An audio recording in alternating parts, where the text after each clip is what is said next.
కుక్కల మీద పిల్లలు చిన్నపిల్లల మీద కొంచెం లవ్ ఉండడానికి ఛాన్స్ ఎందుకు ఉందంటే అవి మీకు ఎక్కువ ఎదురుకరావు. ఎప్పుడైనా ఆపోజిట్ మైండ్ కూడా స్ట్రాంగ్ మైండ్ అయితే లవ్ చేయడం అనేది చాలా కష్టం అవుతుంది. ఎందుకంటే వాళ్ళు భిన్న అభిప్రాయాలు ఉంటాయి, వాళ్ళ టేస్ట్లు డిఫరెంట్ ఉంటాయి, మూడ్స్ డిఫరెంట్ ఉంటాయి. ఇప్పుడు చిన్నపిల్లడు కూడా ఇప్పుడు మీరు అంటే అది చూసి ఒక డర్టీ లుక్ ఇచ్చిన పోతుంది, లవ్ పోతుంది ఇమీడియట్గా. ఎందుకంటే యాక్సెప్టెన్స్ నుంచి వస్తుంది లవ్ యాక్చువల్గా మోర్ దెన్ ఎనీథింగ్ ఎల్స్.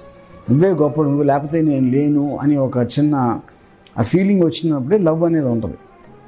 అది అడల్ట్ హ్యూమన్ బీయింగ్స్ మధ్య సస్టైన్గా ఉండటం అనేది ఇంపాసిబుల్. అది ఓకే, నువ్వు లేకపోతే నేను జీవించలేను అనేది ఆడు ముద్దు పెట్టుకోకముందు సెక్స్ చేయకముందు అంటాడు, కానీ తర్వాత కూడా అంతే ఇంటెన్సిటీతో అనగలుగుతాడని నాకు డౌట్. ఎందుకు సార్ ఉండదంటారు మీ పాయింట్ ఆఫ్ వ్యూ? అంటే నేను ప్రాక్టికల్ ఎక్స్పీరియన్స్ చెప్తున్నాను. అది అది రిలేషన్షిప్లో ప్రతి ఒక్కరికి అర్థమవుతుంది నేను చెప్పింది.